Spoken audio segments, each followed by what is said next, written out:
Zelensky की बैठक के बाद रूस यूक्रेन युद्ध में फिर से भयानक हमले शुरू हो गए हैं। रूस के अंदर यूक्रेन ने अंधाधुंध ड्रोन बम विस्फोट शुरू किया है। रूस की एयरफील्ड पर धमाकों की तस्दीक हुई है। उधर मारियुपोल में मिलिट्री मुख्यालय पर हमले में रूस के 51 सैनिकों के मारे जाने की जानकारी सामने आई है। इस बीच प्रेसिडेंट जेलेंस्की ने धमकी दी है कि यूक्रेन को 50 साल से कम की सिक्योरिटी गारंटी मंजूर नहीं है, जिससे भड़के पुतिन ने रूसी जनरल को डॉनबास और जापोरिजिया पर हमला कर जल्द कब्जा करने का ऑर्डर दे दिया है।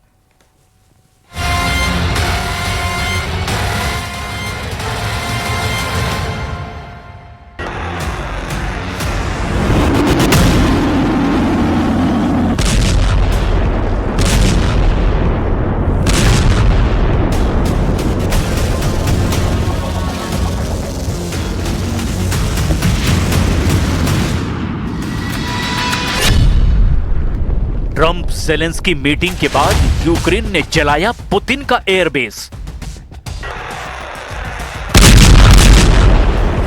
फ्लोरिडा मीटिंग फ्लॉप होने के बाद यूक्रेन ने उड़ा डाला रूस का ड्रोन बेस।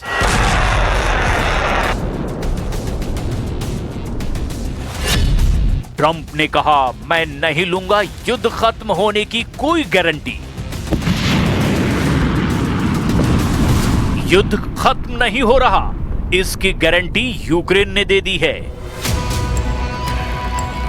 रूस पर भयानक डबल अटैक करके ज़ेलेंस्की ने अपने खौफनाक इरादे जाहिर कर दिए हैं। ज़ेलेंस्की ने सुपर पावर और पुतिन का मैक्सिमम प्रेशर न मानने का ऐलान किया है।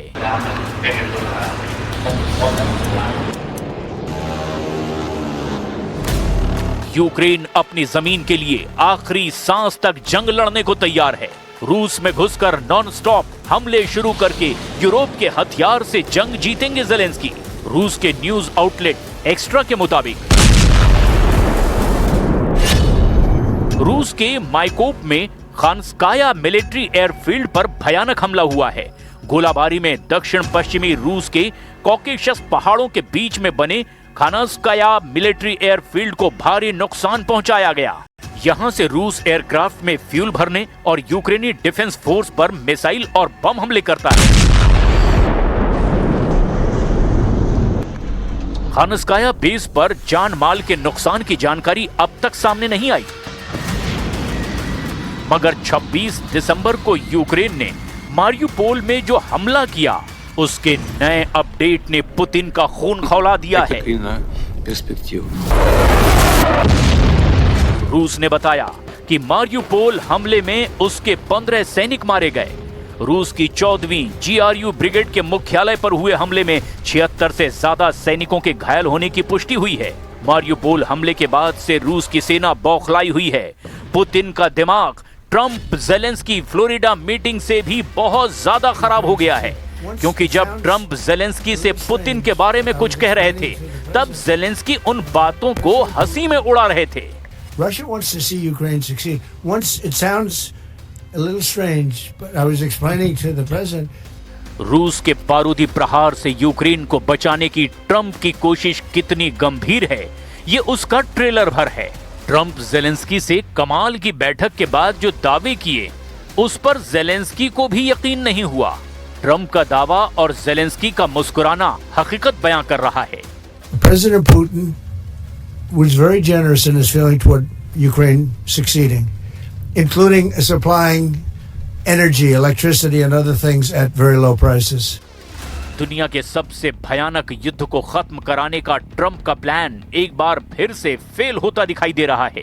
ट्रंप जितने भी दावे कर रहे हैं, खुद ही उसमें कमियां और कमजोरियां भी गिना रहे हैं। इसीलिए उनके तमाम दावे पर ज़ेलेंस्की बेमन से हाँ में हाँ मिला रहे हैं। पुतिन की मंशा का माखौल भी उड़ा रहे हैं, क्योंकि ट्रंप जो चाहते हैं, उन शर्तों पर यूक्रेन पुतिन से समझौते के लिए तैयार नहीं है। मतलब ट्रंप ज़ेलेंस्की की फ्लोरिडा मीटिंग सुपर फ्लॉप मान ली गई है। ट्रंप ने यह भी डर बयां किया कि अगर पुतिन से जल्द समझौता नहीं किया गया, तो खून खराबा जारी रहेगा, लाशें बिछती रहेंगी और युद्ध को रोक पाना नामुमकिन हो जाएगा।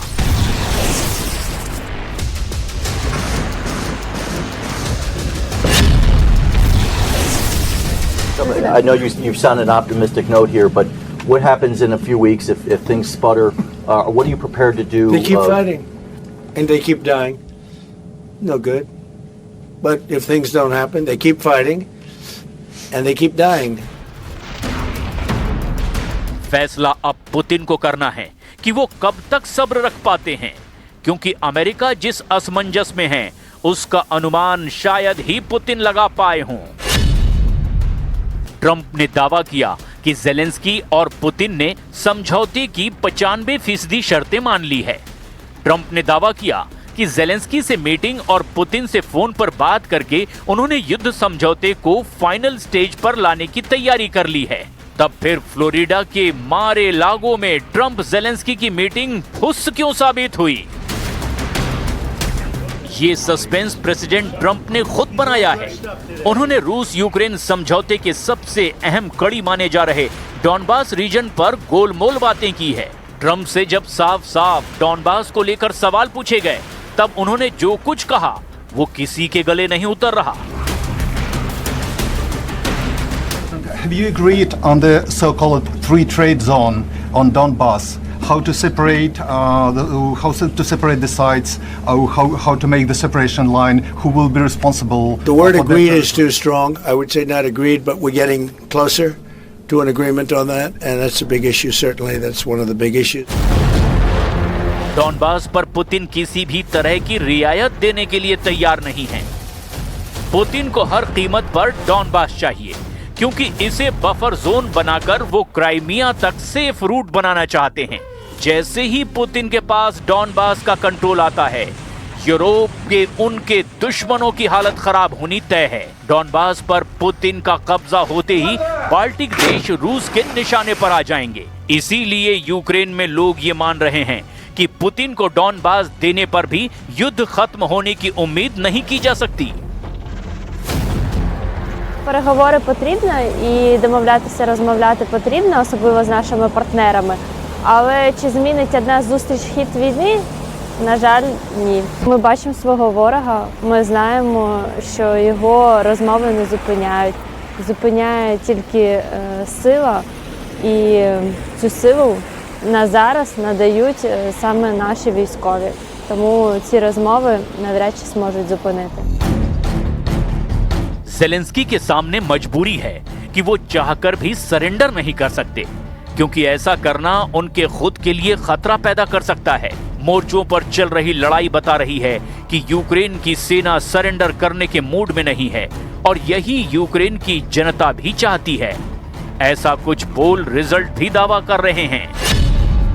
यूक्रेन में किए गए एक पोल में 75% लोगों ने कहा कि डॉनबास रूस को नहीं देना चाहिए। Kyiv international institute of sociology के इस पोल में ज्यादातर लोगों ने कहा कि सुरक्षा की गारंटी पर ध्यान दिया जाना चाहिए। 63% लोगों ने कहा कि जब तक युद्ध मुमकिन है लड़ते रहना चाहिए।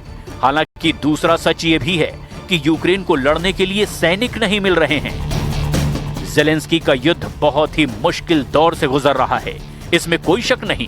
साथ में उन पर अमेरिका का भी दबाव है, क्योंकि ट्रंप चाहते हैं कि जेलेंस्की डॉनबास पुतिन के हवाले कर दें, लेकिन जेलेंस्की की सेना ने पूरा दम लगा दिया है। रूस में भी यूक्रेन के ड्रोन अटैक बढ़ते जा रहे हैं। ऐसे में कोई शक नहीं कि दिसंबर 2025 के आखिरी दिन बहुत खतरनाक होने जा रहे हैं। यूक्रेन और रूस के बीच नहीं, बल्कि पुतिन और नेटो के बीच तनाव बढ़ता जा रहा है।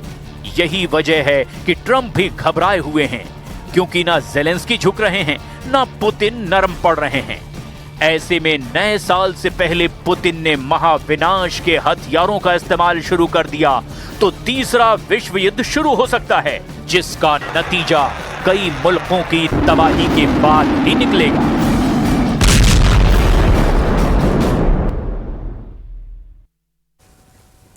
और